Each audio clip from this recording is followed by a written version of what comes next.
Welcome to Mindful Musings, where you're invited to join in mindful reflections that encourage and deepen connections with self and others.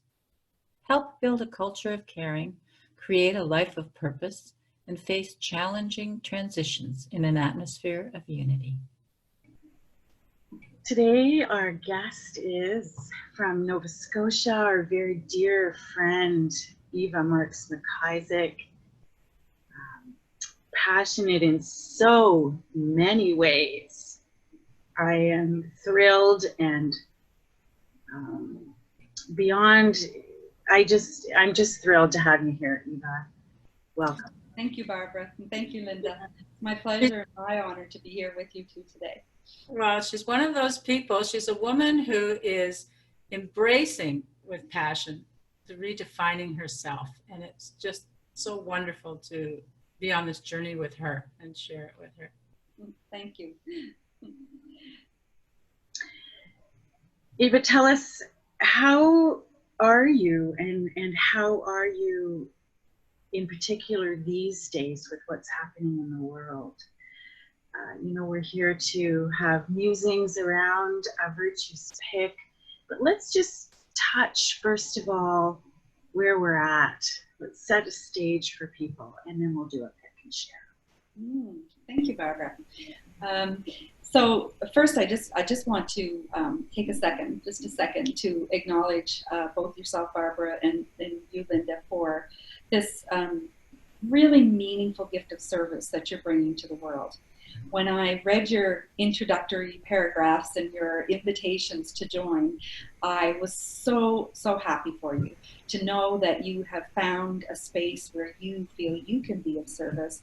And listening to your first few podcasts, to just let you know that it's so wonderful to hear the voice of two very caring, passionate, and creative women. And that brings such joy to my heart when I hear you. And now today I get to see you and join you. So I'm really excited. And I found myself musing about, what could we possibly talk about today? And it's been really interesting the last few weeks to be thinking of ways to be of service when we are in this state of isolation and self-isolation and social or physical distancing, and really realizing how many people are on their own, of every age and every social stature and every physical, emotional, and mental capacity. There are people who are really, really struggling, and there are people who are afraid, and there are people who are pondering deeply and discerning deeply. And so, my feeling, my call, my intuition, my A-team was saying, just offer your space, and allow people, and I'll use your beautiful phrase, to muse, to just have a comfortable space where they can say whatever it is they need to say and not worry about any judgment or advice giving or rescuing. And the power of that strategy in the Virtues Project, you two ladies know that. And it's just been reaffirmed for me over and over again the last 3 weeks in so many ways and shapes. So today I'm excited to talk about what is the power of musing and how can it help us to be of service in our role as companions. And then, maybe we'll do a virtues pick at the end and see which virtue has some guidance for us today around that question. So Eva, I'm really hearing an incredible deep discernment of the power of, I think when we were speaking just a bit before we started, the power of that being able to sit knee to knee with somebody, even though we can't physically do it, we can get that almost there. And the gift of this technology and finding ways to do it. And it's really interesting, because Barbara and I have been working on this project for a while now, and we had just started to launch when all of this came up. And all along we've been saying, several times over the last year, it's like, well, we should be launching by now. We should be launching by now. Yeah, but we're not quite ready. We've got to do this. Oh, we've got to revamp this. And each time it was, okay, we're going to go with grace. When it's time, it'll be time. Yeah. And the fact is that we just pushed the button, really, to publish the first episode just before all this social distancing stuff started. And now we're changing wording to physical distancing because we don't have to distance socially. But just, grace was with us. Yeah. Divine timing played its role, didn't it? It did. It really did. So it's really awesome. Yeah, it is. And it continues to play a role. Yes. Yeah. Eva, I want to acknowledge your discernment in hearing the message to be of service and to just meet people where they're at and offer your space. You have an incredible capacity to hold space for people. So what a gift that is for people who are able to find you. Yeah, and it's been very, very powerful, a powerful reminder for me, a beautiful reminder of the gifts we receive in return for that. There's for all of us, there's a lot going on right now. Yeah. Even just in everyday normal stuff, I have 2 children, and they're both very far away from me right now. One is in India, and one is on the other side of our great country in Grand Prairie. And I have a nephew that is in the midst of New York right now. And my daughter is in India with everything that is happening there. And so I had a choice. I could sit and muse and worry and panic and let that ego voice in my head take me to all those nasty places, but I realized ultimately that is a disservice to their souls, because that's not helpful to them, nor is it helpful to myself and my husband. So what is the best way I can honor their spirit? It's to be of service and to be present for them and for others. And then in doing that, it helps my mind, to be in a healthy place and to be functioning in a healthy way, instead of letting that the overwhelm, just take over. So, as always, whenever we are there for others, it builds us up, it sustains us, it strengthens us, and it empowers us. And that is such a gift. So on that note, I'd like to mention that you have found a wonderful way of being in service, in that you are on Facebook and you post it's 100 days, 100 virtues? 100 virtues for 100 days. 100 virtues for 100 days. Trust me to reverse it. And then, and we will put a link to that below so that people can find your post. Yes, they can just click with a request to join, and very quickly I will open it up for them, and then they can choose the post that they would like to listen to. Yeah, it's a daily virtues pick. Awesome. And we'll get a little bit of a sample of what that looks like as we go on today. We will pick a card, read the card, and then share on how it's speaking to each of us individually. We may pick our own cards, or we may decide to share on somebody else's card. Yeah. There's freedom to do it that either way. Mm-hmm. And all that happens is the other people just listen in respectful silence, and really listen so that you can hear the virtues that that person is expressing. You can hear the virtues in what they share, that they have within them. And we give a virtuous acknowledgement at the end of their sharing. And I think it's the conversations that I've had with a few people over the last few weeks, for some, there were just regular life things that they were dealing with. Yeah. And they were doing okay until everything happened, and then the overwhelm just caused the regular cup to be even more overflowing. And so what I discovered was that by providing that presence, that companioning for them, the opportunity to allow someone to empty their cup is just so profound.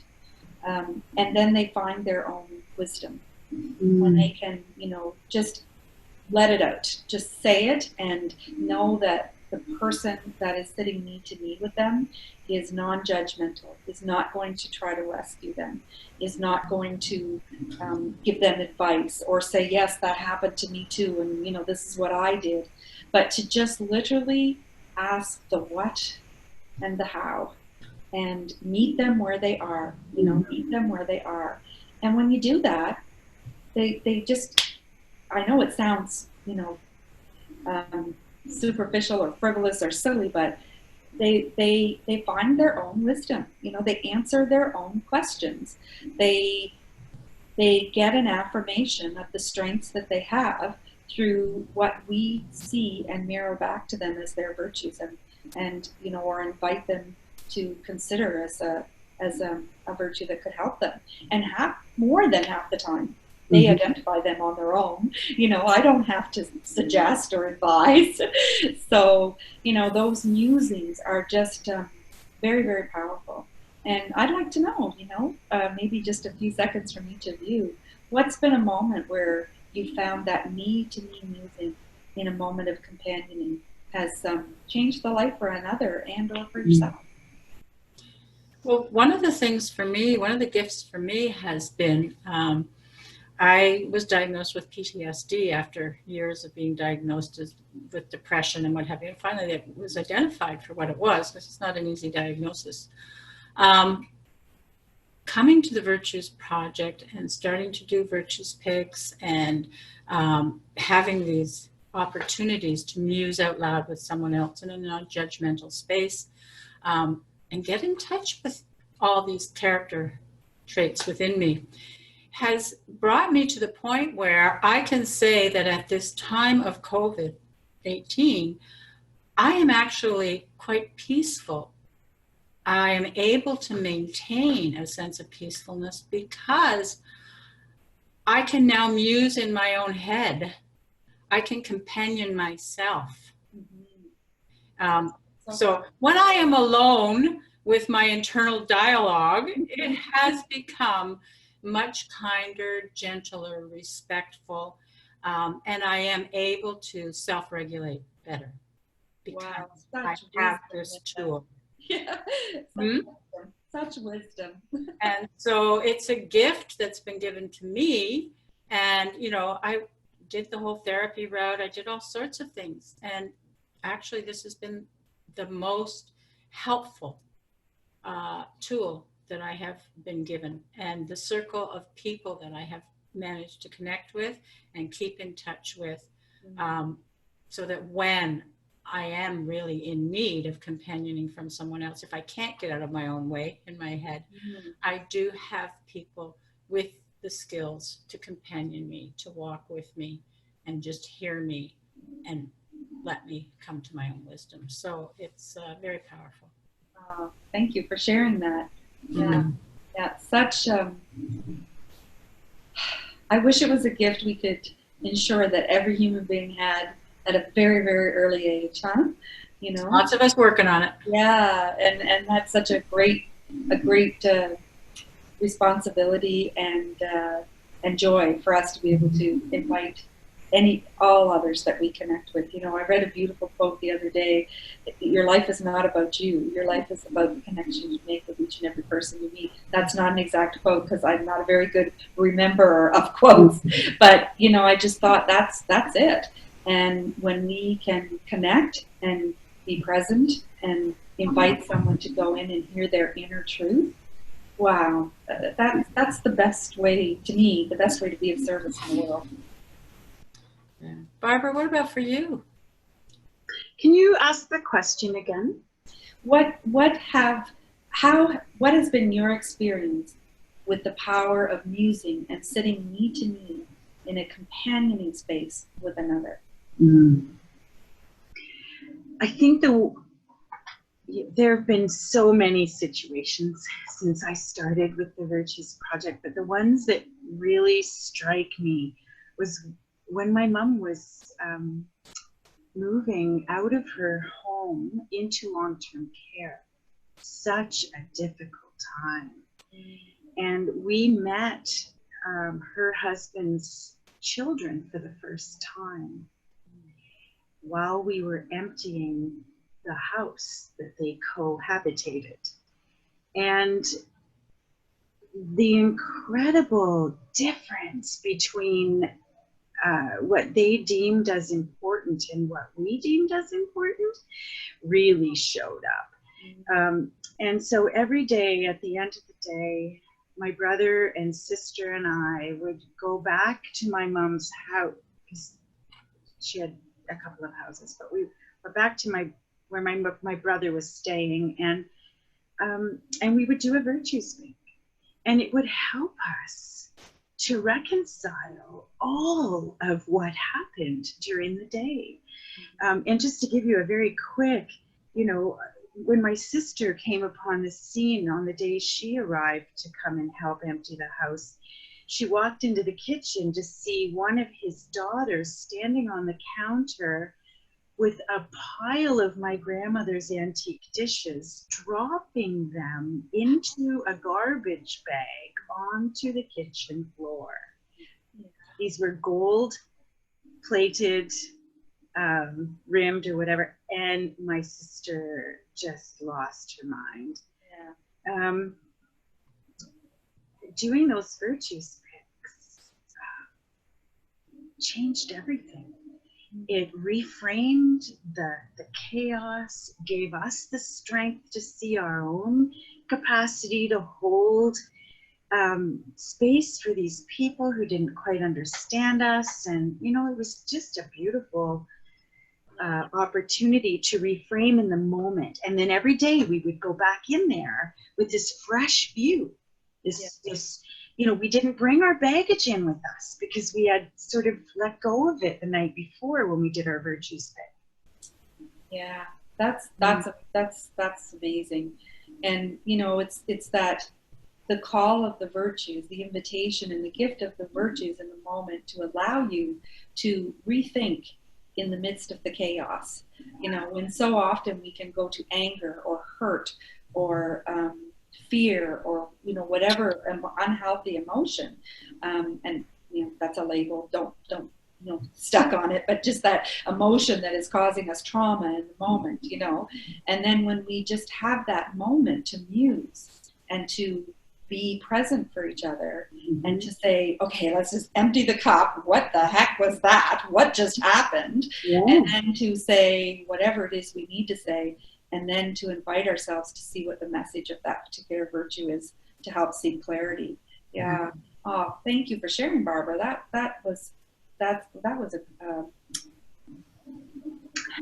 very the right word for it, but it's I don't want to say powerful again, because that's not it. It was a meaningful expression, a very meaningful expression of the power of musing. Thank you for that. And Thank you. I see your gift of being able to call on your courage to invite your siblings, to say, okay, just a minute now, I think there's something that can be helpful here, and being open to their acceptance and their understanding. Yeah. Thank you for that acknowledgement and for the question.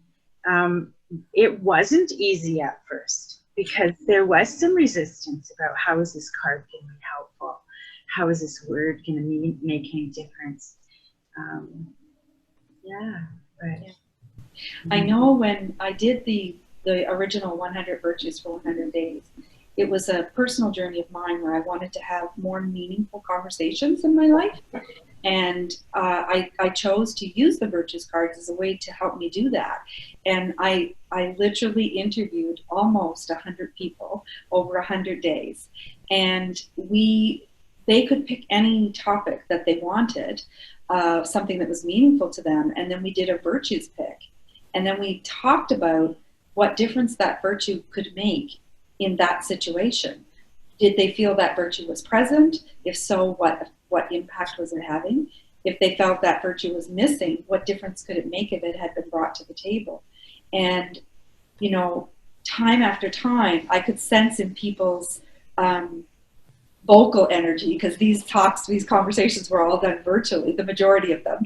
I could sense in their, you know, their video energy that it was like, okay, where is she going with this? Like, how is this going to come together? You know, how can the virtue of cleanliness make a difference on the topic of, you know, the high price of oil or whatever, you know, whatever topic it was. And every single time, almost 100 times, that person, not me, the person was able to draw the lines and make the connections and receive the message of that virtue in the context of that topic or that issue that they were very passionate about. So, thank you. Again, the just the understanding of how the integrity that this brings, that helps people integrate what's really going on below. And how are you really? Yeah. So thank. At this point, Eva, I just want to ask you to set an intention for our pick. Okay. So we're going to do a pick, and I have a deck of the beautiful Virtues Reflections cards. So our intention for the pick today is, which virtue has a message for us about the power of musing and companion? So Linda, I will ask you to say stop when you are ready. Oh, stop. Oh, very interesting.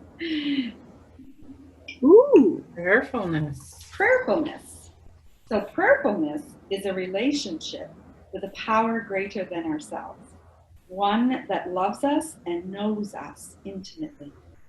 We live in the presence of our Creator, mindful that every act, decision, and thought is meaningful.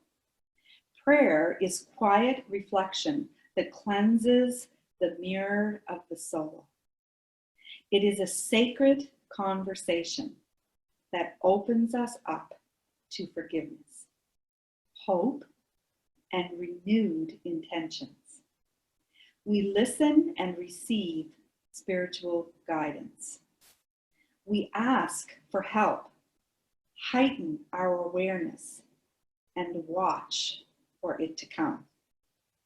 Praying our gratitude keeps us in the flow of grace.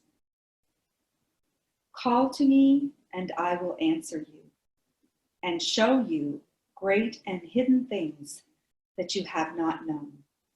Jeremiah 33:3, Judaism.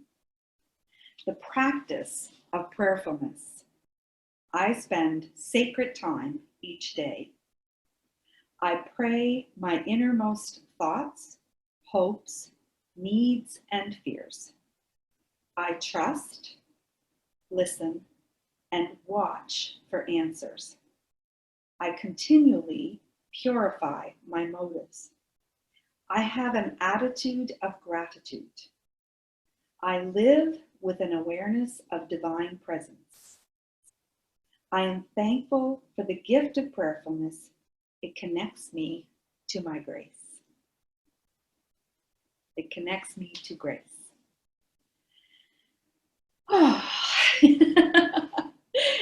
So, Barbara, how does prayerfulness, what message does prayerfulness bring to you today about the power of musing and companion? Well,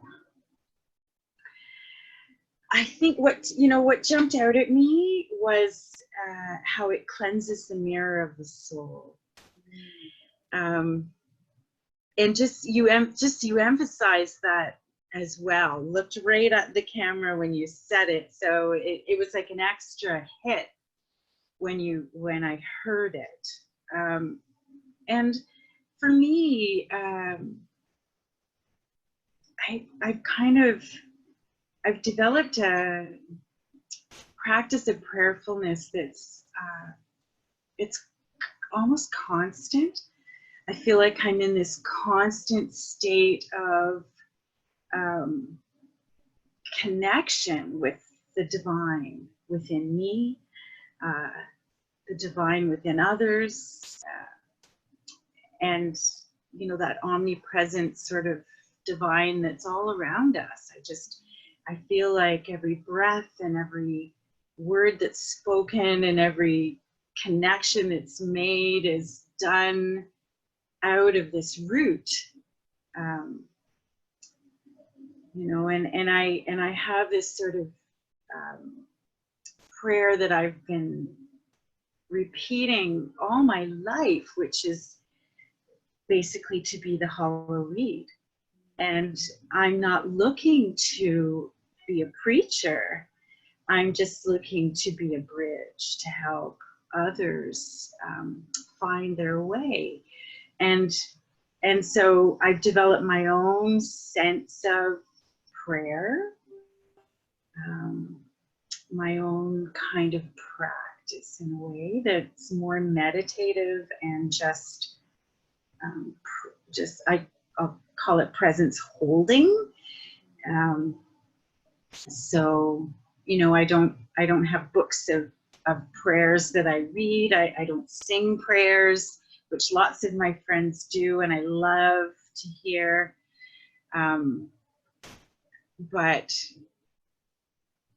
I just find that when I remember that that's what I'm doing, it deepens it. So I like I say, I've sort of developed this constant state, so it can sometimes evade me. Mm-hmm. And I don't necessarily feel like I'm being calm or prayerful, but to other people, you know, the nature of me, they find calming and helpful in chaotic situations or problems. It's really interesting to think, because I mean, you know, it happens a lot when I do virtues picks. I immediately think, okay, well, is this appropriate for the topic? You know, and without fail, there's always a gem or two or three that are there. And when I first pulled prayerfulness, I thought, well, you know, hope this won't put somebody off, or, you know, I don't want people to think that if I'm companioning or being present, that I'm inviting them to pray, as, you know, some people may perceive that.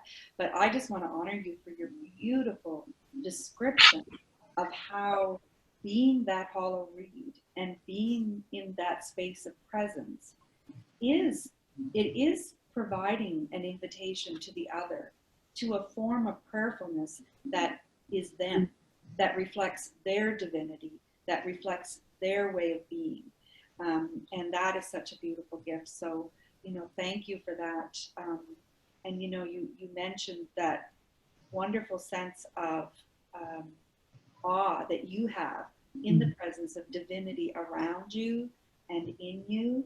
And I would add, of the divine that you are. Oh, thank you so much. I just got covered in goosebumps. Thank you so much, Eva. Barbara, I really want to acknowledge the deep faith that you have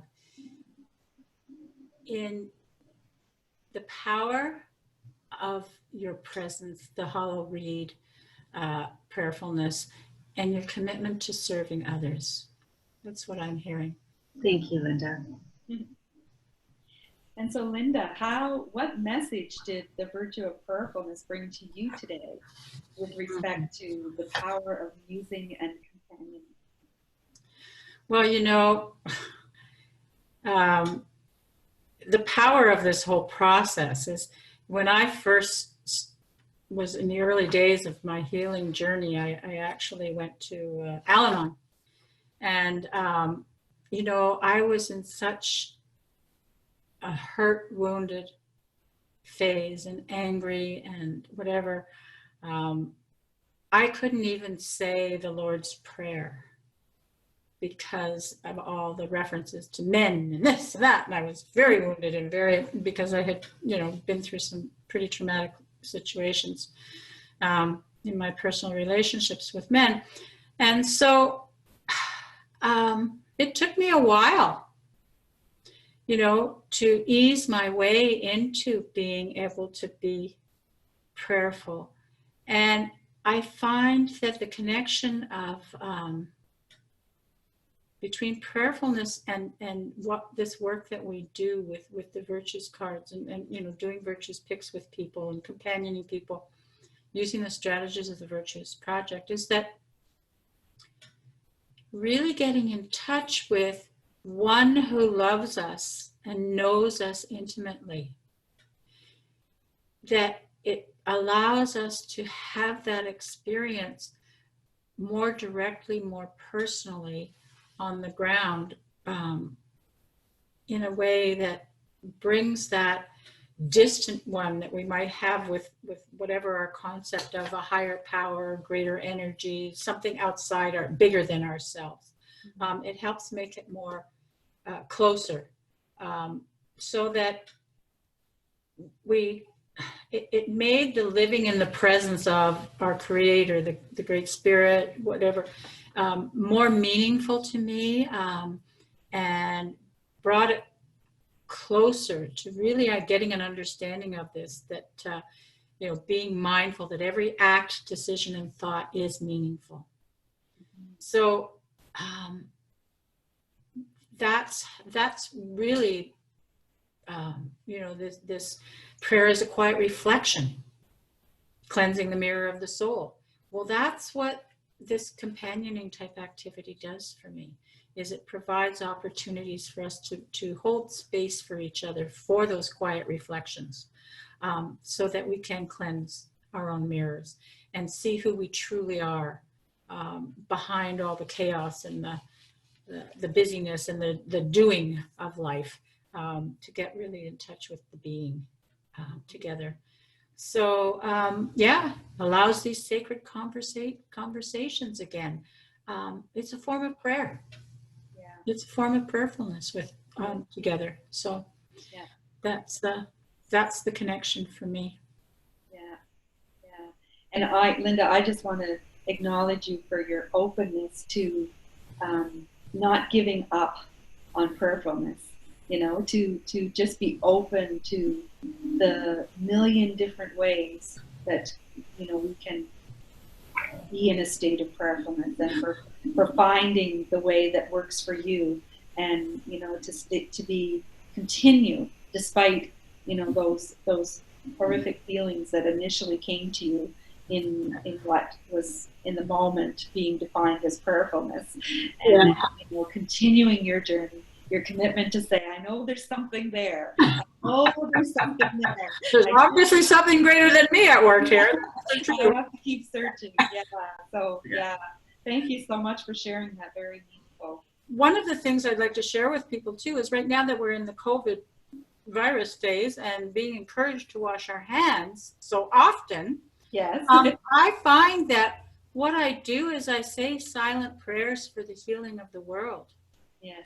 While I'm washing my hands, like I just close my eyes while I'm doing it. It's very meditative, and it really regrounds me and brings me back. And then another time I'll do it with gratitude for all the things that I have to be grateful for in this time. That I have a roof over my head, that I have clothes to wear, I have clean water to be washing my hands in, I have food to eat. My children at this point are healthy, and so again, it can be a mindful meditation, washing my hands. Linda, I want to acknowledge the sincerity in which you told your story. I just, it's so important for us to be honest with ourselves, with what's happened or happening. And so I really heard that sincerity come out when you're talking about the place when you began that journey. And just to acknowledge that is so important for the healer, for for the individual. So I just want to thank you for modeling that, you know, and here you are on the other side of it now with a very different story. Yeah. Eva, Yes. how about for you? Oh, the message is, for me, the message, the gift that the virtue of prayerfulness is bringing to me today in relation to the power of musings and companioning. You know, it's one phrase that jumps out in particular is, you know, that every act, decision, and thought is meaningful. And so if that's the case, then I want to be really, I want to act with great integrity and discernment about which thoughts I want to be having, you know, and that is a choice, I believe. It takes, for me, it takes constant practicing of that, you know, to hear the voice in my head and to say, you know, I'm choosing not to have those thoughts right now, and I'm choosing to go to my thoughts of gratefulness or my thoughts of awe and wonder, you know, and to replace the ones that are not serving me well in the moment. And I do believe that that same process happens when we sit knee to knee with someone and we create a space for them to empty their cup and to seek their own wisdom and to go inside. And what I've been finding lately is that once people say something that's in their head that they think is awful, like, why am I thinking this? This is so wrong of me to be thinking this, or whatever. Once they say it out loud and we give them the space and the permission to say it out loud, it doesn't carry the weight and the power that was eating away at them anymore. And so that, to me, is a beautiful way of praying, you know? And I remember probably 20 years ago, I was with a group of women. We were sitting knee to knee, and we were having a conversation about prayer. And it wasn't a religious group or a community of faith. It was a group of adult women having a fun evening, a weekend together. And this topic of prayer came up. And I remember saying to my friend, because she had expressed how helpful prayerfulness was for her. And I, who grew up in a community of faith, who went to church, who, you know, had a mother of profound faith, has a mother of profound faith, I said, man, I wish I knew how to pray. And she just looked at me and she said, what do you mean? And I said, I want to learn how to pray. And she said, pray every moment. Pray every day. Do the things that Linda just expressed while you're washing your hands, while you're walking down the street. Gratitude. And I remember thinking, oh, it's not a process. I don't open a book and learn how to pray. There's not a description, you know, that is the one and only way. And that was such a beautiful message. And this virtue today has reminded me that in that space of companioning and musing, we are providing the opportunity for someone to find how they will pray, how it will be meaningful for them, how they can look inside and cleanse the mirror of their soul. So it was a beautiful reminder and a gift again today. Beautiful. Wow, Eva, I just am touched by the steadfastness that you've been on this journey for a really long time. Yes. And so I don't want to age you or suggest that, you know, but it's beautiful to recognize, I think, that your steadfastness to just stick to what's true, what's meaningful for you. It's really led you to lots of great places, and this idea of praying every moment, it reminds me of you. You have a way about you that's very divine. I don't know how else to say it, but yeah, it's beautiful. Thank you for sharing. So for me, Eva, what I'm hearing is so much like the wisdom and the discernment that through the companioning, we are actually praying. It's a sacred conversation that opens us to forgiveness, hope, and renewed intentions, that we listen and receive spiritual guidance, that we ask for help, heighten our awareness, and watch for it to come. So, and that it helps get in touch with the gifts within that we all have, that we can then use. That's our strength. Those are our God-given gifts and capacities. So really, that deep grasp and understanding and appreciation for the power of prayerfulness that's available in our everyday conversations. And almost, as you're sharing, I'm thinking, it's like, well, we learn to pray through prayers maybe that we memorize and what have you, and that's wonderful. And yet, what are they teaching us? If you listen to the words of prayers, they're asking for help and guidance. Yes. They're calling on God to give us the strength, the wisdom, all these capacities, to let us use them. And so, just that incredible integration into taking it from a book or from a ritualized process into learning how to use it in everyday conversation and making every day prayerful.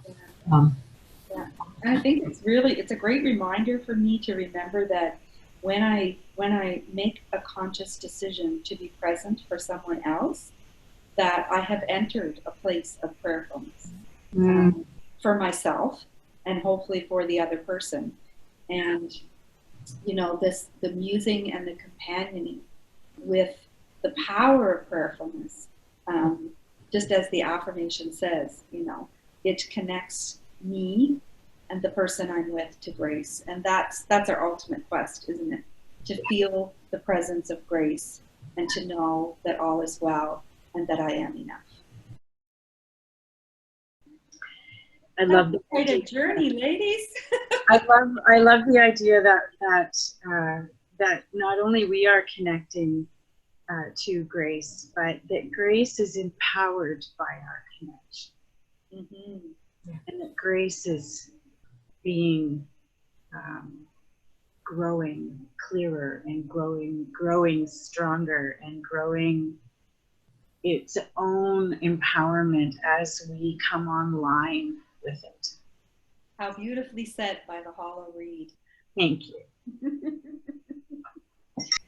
Grace is empowered when we are present for each other. Yeah. Thank you, Eva, for joining us on this wonderful adventure today through the virtue of prayerfulness. It's an honor to be with you. Okay, I'm going to get it backwards because I reverse things. That's my bad.